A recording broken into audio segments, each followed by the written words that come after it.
அந்த YouTube channel வாடிக்கையாளர்களே, மீண்டும் உங்களை இன்னொரு வீடியோவில் சந்திப்பதில் எனக்கு மிக்க மகிழ்ச்சி. இந்த வீடியோல பாத்தீங்கன்னா ஃபர்ஸ்ட் ஆர்டர் சிஸ்டம் அப்படிங்கிற கான்செப்ட்ல, அதாவது அந்த ஃபர்ஸ்ட் ஆர்டர் சிஸ்டம்க்கு டைம் ரெஸ்பான்ஸ் அனாலிசிஸ் எப்படி கண்டுபிடிக்கிறது, அதை எப்படி அனலைஸ் பண்றது டைம் ரெஸ்பான்ஸை அப்படிங்கிறத பத்தி நம்ம பார்க்க போறோம். ஏற்கனவே நான் இது வரைக்கும் ஒரு 4 வீடியோஸ் நான் பண்ணிட்டேன் தமிழ்ல. இங்கிலீஷ்ல பண்ணதே ஒரு 4 வீடியோஸ் பண்ணிட்டேன். இந்த 4 வீடியோஸ்ல 4th வீடியோ வந்து ரொம்ப பெருசா இருந்தனால அதை ரெண்டா ஸ்பிளிட் பண்ணி பண்ணினேன், 4A 4Bன்னு. ஸோ அப்படி அந்த வகையில பார்த்தா அது 5th வீடியோன்னு சொல்லலாம், 6th வீடியோன்னு சொல்லலாம். கண்டிப்பா நீங்க அதுக்கு இன்னும் கொஞ்சம் நல்லா எனக்கு ஆதரவு கொடுக்கணும். அந்த தமிழ்ல பண்றதுக்கு நிறைய வியூஸ், நிறைய வாட்ச் ஹவர்ஸ்லாம் வந்தாதான் இன்னும் நான் மேற்கொண்டு நல்லா பண்ண முடியும். அதனால உங்களுடைய ஆதரவை நான் எதிர்பார்த்துட்டு இருக்கேன். இது சம்பந்தமா உங்களுக்கு ஏதாவது சந்தேகம் இருந்தா, இந்த வீடியோ சம்பந்தமா ஏதாவது சந்தேகம் இருந்தா இந்த மெயில் ஐடிக்கு நீங்க மெயில் அனுப்பலாம். இல்ல வீடியோ சாட் பாக்ஸ்லயே யூடியூப்லயே போடலாம், இல்ல வாட்ஸ்அப்பும் பண்ணலாம். டைரக்டா பிரசன்டேஷனுக்கு போயிடலாம். ஸோ இந்த வீடியோவோட லேர்னிங் அப்ஜெக்டிவ்ஸ் என்னன்னு பார்த்தீங்கன்னா, standard test signals time domain அனாலிசிஸ்ல எதுக்காக யூஸ் பண்றோம் அப்படின்ட்டு ஜஸ்டிஃபை பண்ணோம். ரெண்டாவது, first order linear time invariant சிஸ்டம்ஸ்க்கு டைம் ரெஸ்பான்ஸ் கண்டுபிடிச்சு அதை அனலைஸ் பண்ணோம். ஃபர்ஸ்ட் இது என்னங்கிறத இன்ட்ரோடியூஸ் பண்ணிக்கலாம். நம்ம ஏற்கனவே பார்த்த மாதிரி கண்ட்ரோல் சிஸ்டம்ல ஃபர்ஸ்ட் ஸ்டெப் டிசைன் அண்ட் அனாலிசிஸ்ல மேத்தமேட்டிக்கல் மாடலிங்னு பார்த்தோம். அதாவது கண்ட்ரோல் சிஸ்டம் காம்பனன்ட்ஸ் என்னென்ன, ஓப்பன் லூப் என்னென்ன, க்ளோஸ் லூப் சிஸ்டம்ஸ்னா என்னன்னு பார்த்ததுக்கு அப்புறம் மிக மிக முக்கியமான ஸ்டெப் என்னன்னா மேத்தமேட்டிக்கல் மாடலிங். இப்போ மேத்தமேட்டிக்கல் மாடலிங் ஃபுல்லாவே டிஃபரன்ஷியல் ஈக்குவேஷனா இருக்கு. ஈக்குவேஷனை மட்டும் வச்சுட்டு என்ன பண்றது, ஈக்குவேஷனை சால்வ் பண்ணாதான் அவுட்புட் என்னன்னு தெரியும். அதனால நெக்ஸ்ட் என்னன்னா ரெஸ்பான்ஸ் கண்டுபிடிக்கணும். அப்போ இன்புட் கொடுத்தாதான் சால்வ் பண்ண முடியும். கரெக்டா? ஸோ இப்போ அப்படின்னா என்ன மீனிங்னா, அந்த மேத்தமேட்டிக்கல் மாடலிங்ல இருக்கக்கூடிய ஈக்குவேஷன்ஸை சால்வ் பண்ணி டைம் ரெஸ்பான்ஸ் கண்டுபிடிக்கணும்னு அர்த்தம். இப்போ டைம் ரெஸ்பான்ஸ்ங்கிறது என்னன்னா, அவுட்புட்டை கண்டுபிடிக்கணும் with respect to time. Time வேரியாக அவுட்புட் எப்படி வேரி ஆகுதுன்னு பார்க்கறது தான் டைம் ரெஸ்பான்ஸ். ஸோ இந்த டைம் ரெஸ்பான்ஸ் தான் ரொம்ப ரொம்ப இம்பார்ட்டன்ட் கண்ட்ரோல் சிஸ்டம் ஸ்டடியில. ஏன்னா ரியல் டைம்ல நடக்கக்கூடிய எல்லாமே டைம் ரெஸ்பான்ஸ்ல தான் நம்ம அனலைஸ் பண்ணோம். அதனால இந்த ஃபர்ஸ்ட் ஆர்டர் சிஸ்டம் இந்த வீடியோ வந்து அதுக்கு கண்டிப்பா ஒரு கேட்வேவா, ஒரு பிகினிங்கா இருக்கும் அப்படின்னு சொன்னா அது மிகையாகாது. இந்த டைம் ரெஸ்பான்ஸை ரெண்டா பிரிக்கலாம், transient response, steady state response அப்படின்ட்டு. ஸோ டிரான்சியன்ட் ரெஸ்பான்ஸ்னா மாறிட்டே இருக்கக்கூடிய ரெஸ்பான்ஸ்.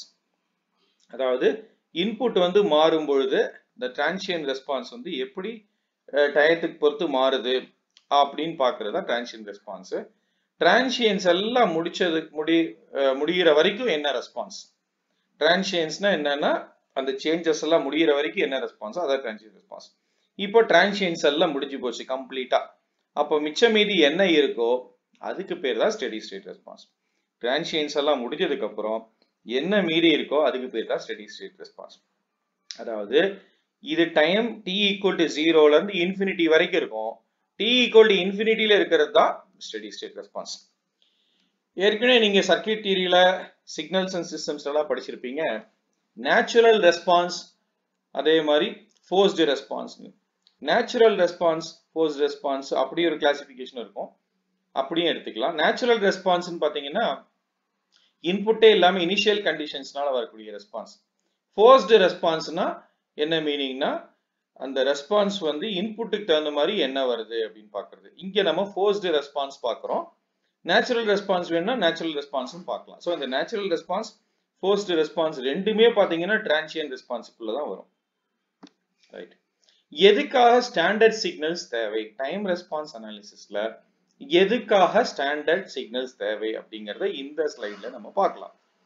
இப்போ வந்து பாத்தீங்கன்னா ஆன்டி ஏர்கிராஃப்ட் மிசைல்ஸ்ல போருக்கு பயன்படுத்தக்கூடிய அந்த மாதிரி அந்த மிசைல்ஸ் எல்லாம் ட்ராக் பண்ணணும்னா அந்த radar use for tracking anti aircraft மிசைல்ஸ்ல அந்த டார்கெட்டை வந்து பாத்தீங்கன்னா ட்ராக் பண்ற டார்கெட் வேரி ஆயிட்டே இருக்கும். ஏன்னா நம்ம எனிமி ஆட்கள் வந்து அவங்களுடைய பொசிஷன் மாறிட்டே இருக்கும் வித் ரெஸ்பெக்ட் டு டைம். அப்போ வந்து எந்த டார்கெட்ல எனிமி ஏரியாவை அடிக்கிறது, அட்டாக் பண்றது அப்படின்னு நம்ம ஃபிக்ஸ் பண்ணவே முடியாது. அப்போ அந்த டார்கெட் பொசிஷன் வந்து நம்ம இந்த பொசிஷன்ல அடிக்கணும் அப்படின்னு இது பண்ண முடியாது.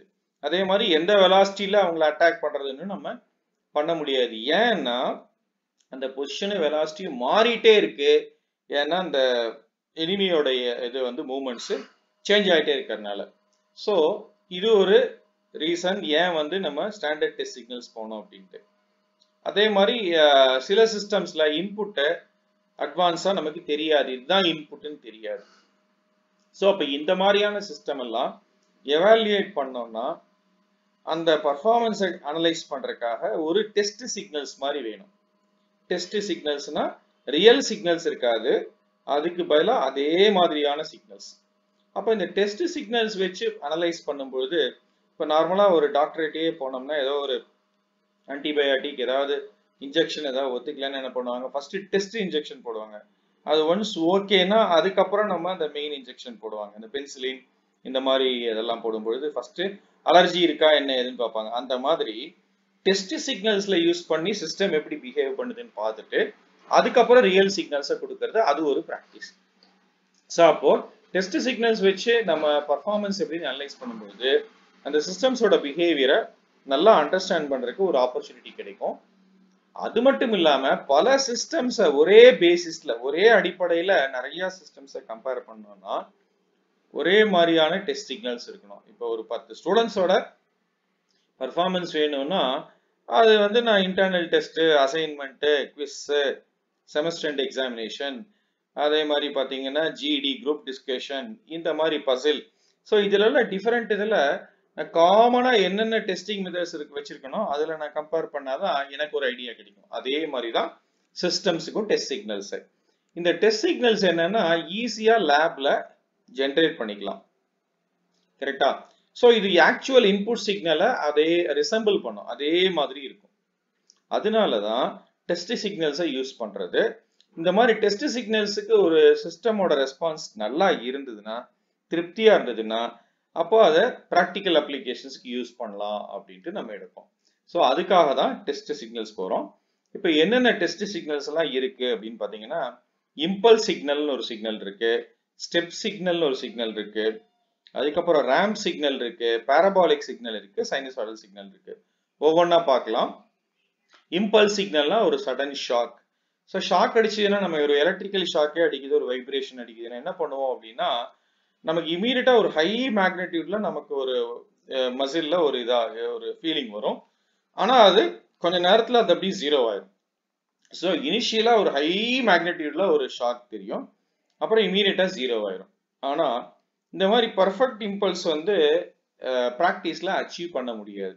அதனால நம்ம என்ன பண்ணுவோம்னு கேட்டீங்கன்னா, இந்த மாதிரி ஒரு பல்ஸ் இதோட ஹைட் ஏ விட்த் 1/a, அதாவது யூனிட் ஏரியா இருக்கிற மாதிரி ஒரு இம்பல்ஸ் நம்ம எடுத்துக்குவோம். ஸோ இதை மேத்தமெட்டிக்கலா எப்படி ரெப்ரசென்ட் பண்ணலாம்னா, delta of t equal to 0 when t not equal to 0. So delta of டிங்கிறது இம்பல்ஸோட ஒரு representation. So t not equal to 0னா t greater than 0 எந்த இடத்துல பார்த்தாலும் அதோட வேல்யூ 0ன்னு அர்த்தம். இதுதான் வந்து ஒரு ஐடியலான இம்பல்ஸ், ஐடியல் இம்பல்ஸ். பட் இது வந்து practical impulse.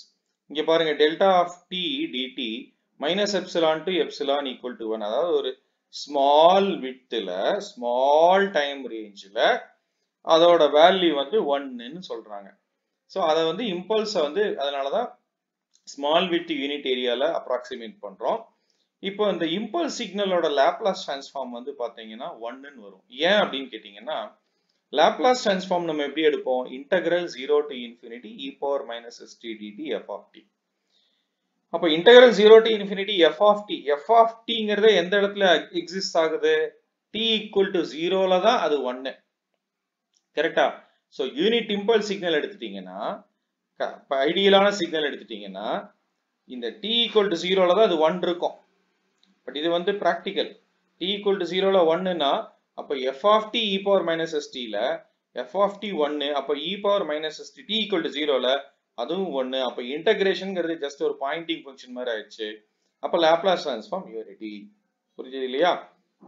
So integral 0 to infinity f of t e power minus s dt இருக்கு இல்லையா f of t ங்கிறது 1 t equal to 0 ல e power minus s0 1 அப்ப இன்டகிரேஷன்ங்கிறது தேவையில்லை 1 தான் அதனால தான் transfer function of LTIV system வந்து இம்பல்ஸ் ரெஸ்பான்ஸ் னு சொல்லுவோம் நார்மலா c of s by r of s equal to g of s னு எடுக்கிறோம் இல்லையா ட்ரான்ஸ்ஃபர் ஃபங்க்ஷன் இப்போ r of s 1 இம்பல்ஸ்க்கு அப்படினா என்ன அர்த்தம் c of s equal to g of s னு அர்த்தம் அதான் அர்த்தம் transfer function is equal to impulse response so g of s transfer function c of s ங்கிறது impulse response அதுதான் impulse சிக்னலுக்கு இன்னொரு நேம் வெயிட்டிங் சிக்னல்னு பேரு அடுத்து ஸ்டெப் சிக்னல் பார்க்கலாம் ஸ்டெப் சிக்னல் பாத்தீங்கன்னா t less than 0 கிடையாது அதுக்கு வேல்யூ t equal to 0 ல அதோட வேல்யூ a ன்னு வரும் கான்ஸ்டன்ட் ஆம்ப்ளிட்யூட் அதாவது ஒரு ஸ்டெப் ஏறி அப்படியே நிக்கிற மாதிரி இது என்னன்னா சடால்னு அப்படி 0 ஆயிரும் இது என்னன்னா ஒரு ஸ்டெப் அப்படி ஏறி அப்படியே அதாவது sudden change in increase in amplitude அதுக்கு அப்புறம் ஆம்ப்ளிட்யூட் அப்படியே நிக்கும் அதுதான் இங்க போட்டுருக்கு இந்த a1 ன்னு போட்டோம்னா இந்த இன்புட்க்கு பேரு unit step input u of t ன்னு சொல்லுவாங்க சோ அதனால தான் r of t equal to a u of t அதாவது u of t னா என்ன அர்த்தம் u of t equal to 1 when t greater than or equal to 0 equal to 0 when t less than 0 அதுதான் இங்க போட்டுருக்கு so இது உங்களுக்கு புரிஞ்சிருக்கும்னு நினைக்கிறேன் நெக்ஸ்ட் ரேம்ப் சிக்னல் பாத்தீங்கன்னா ஆம்ப்ளிட்யூட் அப்படியே கான்ஸ்டன்ட்டா வேரி ஆகும் with respect to time constant linear y is equal to mx மாதிரி y is equal to mx னா equation of straight line passing through origin இல்லையா so y க்கு பதிலா r of t x க்கு பதிலா t இந்த m க்கு பதிலா a so r of t equal to at when t greater than or equal to 0 equal to 0 when t less than 0 இது ramp அடுத்து parabolic signal இந்த parabolic signal பாத்தீங்கன்னா ஒரு parabola மாதிரியே வரும் குவாட்ரேட்டிக்கா வரும் so இத வந்து at square by 2 ன்னு அப்ராக்ஸிமேட் பண்ணலாம் t greater than or equal to 0 less than 0 க்கு t is 0 இது a1 ஆச்சுனா இந்த இடத்துல யூனிட் ரேம்ப் னு சொல்லுவோம் இங்க a1 ஆச்சுனா யூனிட் பாராபோலிக் னு சொல்லுவோம் அடுத்து சைனூசாய்டல் சிக்னல் பாத்தீங்கன்னா இந்த மாதிரி சைனூசாய்டல் கான்ஸ்டன்ட் ஆம்ப்ளிட்யூட்ல அப்படியே வேரி ஆயிட்டே இருக்கும் -a + a - a - a - a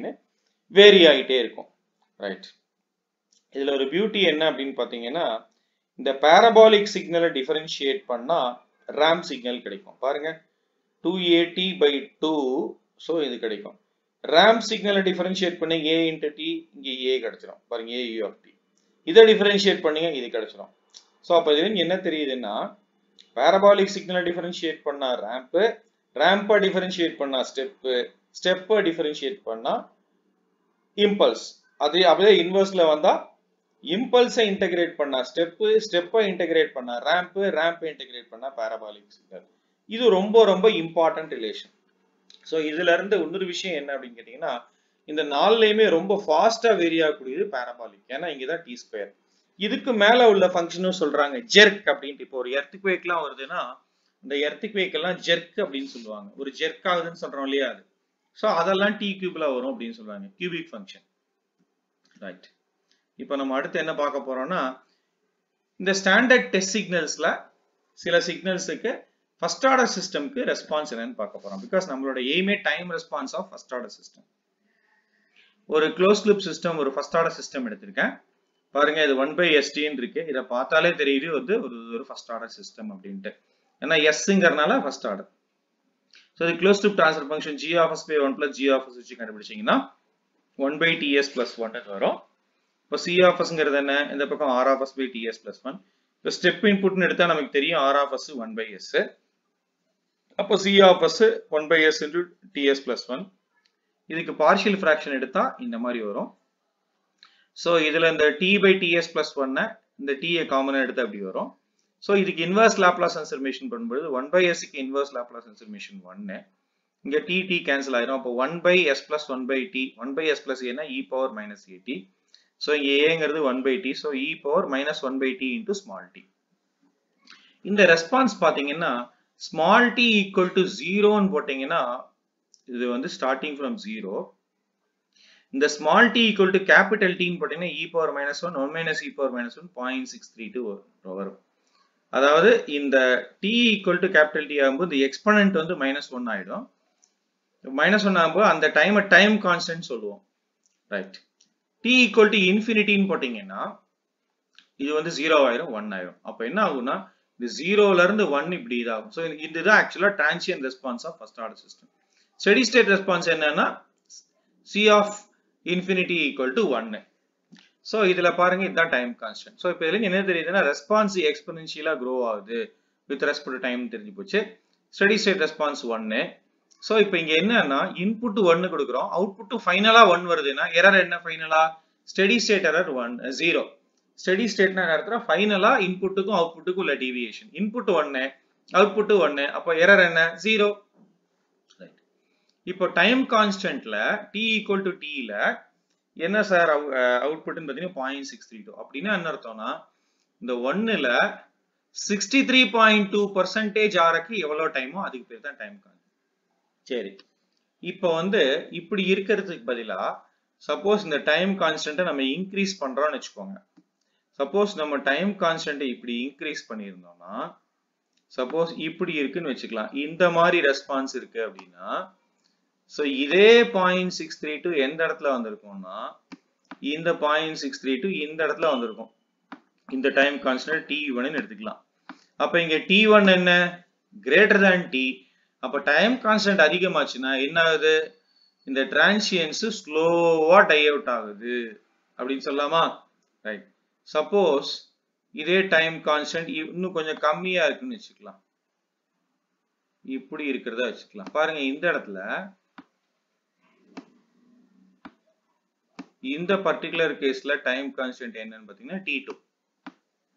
so இப்ப t2 என்ன? t2 less than t which is less than t1. so t2 is less than t which is less than t1. அப்ப இதுல டைம் கான்ஸ்டன்ட்ங்கறதை எதை indicate பண்ணுதுன்னா எவ்வளவு ஃபாஸ்டா சிஸ்டம் ரெஸ்பாண்ட் பண்ணுது அப்படிங்கறத இண்டிகேட் பண்ணுது. கரெக்ட்டா? how fast the system responds to the input. இங்க இவ்வளவு ஃபாஸ்டா பண்ணிச்சு, இங்க இதை விட ஃபாஸ்டா பண்ணிச்சு, இங்க இன்னும் ஸ்லோவா பண்ணிருக்கு. so how fast system reaches final value or how fast system transients day outங்கறத சொல்லுது அப்படிங்கறத பாத்துறோம். அடுத்து இதே ஃபர்ஸ்ட் ஆர்டர் சிஸ்டம்க்கு இம்பல்ஸ் ரெஸ்பான்ஸ் எடுத்துக்கலாம். இப்ப இம்பல்ஸ் ரெஸ்பான்ஸ்னா r of s இதே ட்ரான்ஸ்ஃபர் ஃபங்க்ஷன் தான். இதே ட்ரான்ஸ்ஃபர் ஃபங்க்ஷனுக்கு r of s மட்டும் இப்போ 1 யூனிட் இம்பல்ஸ் இன்புட்ங்கனால 1. So c of s 1 by ts plus 1. இல்ல t வெளியில எடுத்தா எப்படி வரும்? சோ இதுக்கு c of t என்னன்னு கண்டுபிடிச்சீங்கன்னா 1 by t into e to the power minus t by t ன்னு வரும். ஏன்னா 1 by s plus a e power minus at. இப்போ இந்த ரெஸ்பான்ஸ் என்னன்னு பிளாட் பண்ணா t equal to small t equal to 0ல பாத்தீங்கன்னா 1 by t இருக்கும். அதுக்கப்புறம் t இன்க்ரீஸ் ஆக இன்ஃபினிட்டி ஆகும்போது 0 ஆயிரும். அப்போ எக்ஸ்போனென்ஷியலா டிகே ஆகும். அப்போ ஸ்டெடி ஸ்டேட் ரெஸ்பான்ஸ் என்ன? 0. ஏன்னா இம்பல்ஸ்ங்கிறதே ஷாக் 0 ஆயிடுது. ஆனா அவுட்புட் இமிடியேட்டா 0 ஆறது இல்ல because of the time constant. So அப்போ இம்பல்ஸ் இன்புட் கொடுத்தாலும் டைப் 1 ஃபர்ஸ்ட் ஆர்டர் சிஸ்டம்க்கு இந்த டைப் 1ங்கறத பின்னாடி பார்க்கலாம். ஃபர்ஸ்ட் ஆர்டர் சிஸ்டம்க்கு இம்பல்ஸ் இன்புட் கொடுத்தா 0 ஸ்டெடி ஸ்டேட்டர்ல வருது அப்படின்னு தெரிஞ்சு போச்சு. Initial value t equal to 0 ஓட ரெஸ்பான்ஸ் 1 by t. அப்ப இங்க டைம் கான்ஸ்டன்ட் அதிகமா இருந்தா என்ன ஆகும் அப்படின்னா இந்த 1 by t கம்மியா இருக்கும். அப்ப இப்படி வர்றதுக்கு பதிலா ஃபார் எக்ஸாம்பிள் இப்போ டைம் கான்ஸ்டன்ட் கொஞ்சம் ஜாஸ்தியா இருக்குன்னு வச்சுக்கோங்க. ஜாஸ்தியா இருந்தா என்ன இருக்கும் அப்படின்னா இனிஷியல் வேல்யூ கம்மியா இருக்கும், ஆனா இப்படி போயிருக்கும். சப்போஸ் இது ஒரு 1 by t1 ன்னு எடுத்துக்கலாம். 1 by t1 ன்னு எடுத்துக்கிட்டு இந்த t1 greater than t அப்படின்னு எடுத்துட்டீங்கன்னா t1 greater than t ன்னு எடுத்துட்டீங்கன்னா இப்படி ஒரு ரெஸ்பான்ஸ். சோ இதுவும் ஃபைனலா 0 தான் ஆக போகுது, அதுல ஒன்றும் சந்தேகம் இல்லை. ஆனா ஸ்லோவா இருக்கு. அதான் more the time constant lesser the initial value கம்மியா இருக்கு பாருங்க, ஆனா ஸ்லோவா டிகே ஆகுது. இதே டைம் கான்ஸ்டன்ட் அதிகமா இருந்தா டைம் கான்ஸ்டன்ட் கம்மியா இருந்தா இங்க வந்திருக்கும், இது ஜாஸ்தியா இருக்கும், இப்படி வந்திருக்கும். அதாவது இந்த மாதிரி வந்திருக்கும், இப்படி வந்திருக்கும். இந்த இடத்துல என்ன ஆயிருக்குன்னா t2 less than t. கரெக்டா? சோ அப்ப இந்த இடத்துல 1 by t2 ன்னு வந்திருக்குமா? ரைட். அப்ப டைம் கான்ஸ்டன்ட்டோட இம்பார்ட்டன்ஸ் என்னங்கிறது உங்களுக்கு புரிஞ்சிருக்கும்னு நினைக்கிறேன் இந்த பர்టిక్యులர் இம்பல்ஸ் ரெஸ்பான்ஸ்ல. ரைட். அடுத்தது ரேம்ப் ரெஸ்பான்ஸ் பார்க்கலாம். ரேம்ப் ரெஸ்பான்ஸ்னா r of s equal to 1 by s square. ஏன்னா r of tங்கிறது t square by 2, t square by 2ங்கிறது லாப்லாஸ் ட்ரான்ஸ்ஃபார்மேஷன் பண்ணீங்கன்னா சாரி r of tங்கிறது t a into t, அதாவது t ன்னு வரும். t னா Laplace transformation of t is 1 by s square. So இத 1 by s square r of s 1 by s square போட்டு இங்க சப்ஸ்டிட்யூட் பண்ணி இதுக்கு பார்ஷியல் ஃபிராக்ஷன் எடுக்கும்போது இந்த மாதிரி வரும். இதுக்கு இன்வர்ஸ் லாப்லாஸ் ட்ரான்ஸ்ஃபார்மேஷன் பண்ணா 1 by s square க்கு inverse Laplace transformation t minus t by s minus t ஆயிரும். இங்க t into e to the power minus t by t. So இது காமன் ஃபேக்டர் எடுத்தா இந்த டேர்ம் வரும். இதுல இப்ப பாத்தீங்கன்னா ரேம்ப் இன்புட் இப்படி இருக்கு. இப்ப இனிஷியலா t equal to 0 ன்னு சப்ஸ்டிட்யூட் பண்ணீங்கன்னா இது என்ன ஆகும்? 1 minus 0 1 minus 1 0. சோ 0 minus 0 0 ல ஸ்டார்ட் ஆகும். இப்போ இது அப்படியே இன்க்ரீஸ் ஆயிட்டே இருக்கு. இப்போ small t equal to infinity ன்னு சப்ஸ்டிட்யூட் பண்ணீங்கன்னா இது இன்ஃபினிட்டி ஆயிரும். அப்ப e power minus 0 ஆயிரும். அப்போ t minus t ன்னு வருமா? அப்போ t minus t னா என்ன மீனிங்னா இது என்ன இருக்கோ அதை விட இது ஒரு டைம் வந்து லாக் ஆயிதான் இருக்கும். பாருங்க ஒரு டைம் லாக் ஆயிதான் இருக்கு. கரெக்டா? சோ இந்த டைம் தான் டைம் கான்ஸ்டன்ட்டை டிசைட் பண்ணுது. சோ இதுல என்ன பியூட்டினா இந்த டைம் கான்ஸ்டன்ட்டை நான் கம்மி பண்ணேன்னா இந்த எரரும் கம்மியாகும், சிஸ்டமும் ஃபாஸ்டா ரெஸ்பாண்ட் பண்ணும். கரெக்டா? சோ அப்ப டைம் கான்ஸ்டன்ட் இடத்துல ஸ்பீடை இம்ப்ரூவ் பண்றதுக்கு யூஸ் ஆகுது, ஸ்டெடி ஸ்டேட் எரரை குறைக்கிறதுக்கு யூஸ் ஆகுது. ரைட். சோ இப்போ இங்க ஸ்டெடி ஸ்டேட்ல எரர் வருது, ஏன்னா டீவியேஷன் இருக்கு அவுட்புட்டுக்கும் இன்புட்டுக்கும். ரைட். சோ இப்போ இதுல என்ன பியூட்டினா நான் இந்த c of t I differentiate பண்ணேன். டிஃபரன்ஷியேட் பண்ணா என்ன வரும்? 1 minus e to the power minus t by t. இதெல்லாம் டிஃபரன்ஷியேட் பண்ணா இது என்ன வரும்னா ஃபைனலா இது வரும் 1 minus e to the power minus t by t ன்னு வரும். இத டிஃபரன்ஷியேட் பண்ணீங்கன்னா 1 minus இது 1 minus t e power minus t by t ன்னு வரும். அப்ப இது என்னன்னா ஸ்டெப் ரெஸ்பான்ஸ். அப்ப ரேம்ப் ரெஸ்பான்ஸ் டிஃபரன்ஷியேட் பண்ணா ஸ்டெப் ரெஸ்பான்ஸ்.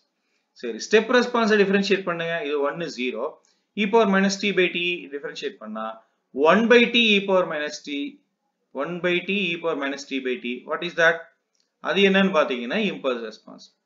சோ அத தான் இங்க சொல்லி இருக்கு. ரேம்ப் ரெஸ்பான்ஸ் டிஃபரன்ஷியேட் பண்ணா ஸ்டெப் ரெஸ்பான்ஸ் டிஃபரன்ஷியேட் பண்ணா இம்பல்ஸ் ரெஸ்பான்ஸ். இத நான் ஏற்கனவே சொல்லி இருக்கேன். ரேம்ப் டிஃபரன்ஷியேட் பண்ணா ஸ்டெப் இன்புட் டிஃபரன்ஷியேட் பண்ணா இம்பல்ஸ் இன்புட்.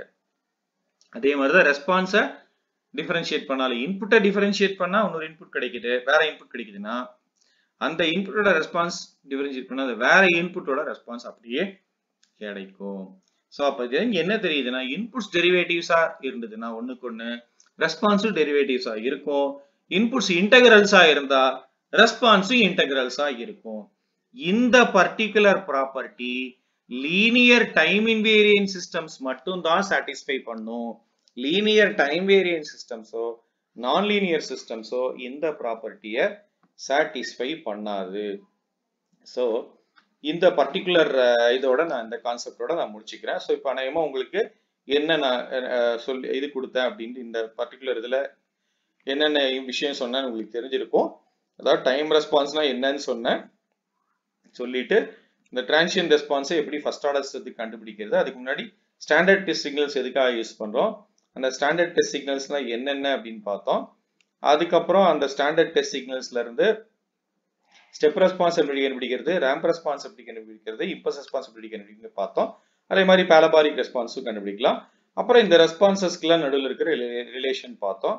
அநேகமா இந்த வீடியோ உங்களுக்கு பிடிச்சிருக்கும்னு நினைக்கிறேன். பிடிச்சிருந்தா லைக் பண்ணுங்க, இந்த வீடியோவை எல்லாருக்கும் ஷேர் பண்ணுங்க, என்னோட சேனலை சப்ஸ்கிரைப் பண்ணுங்க. மீண்டும் ஒரு வீடியோல உங்களை சந்திக்கும் வரை தேங்க்யூ அண்ட் குட் பை.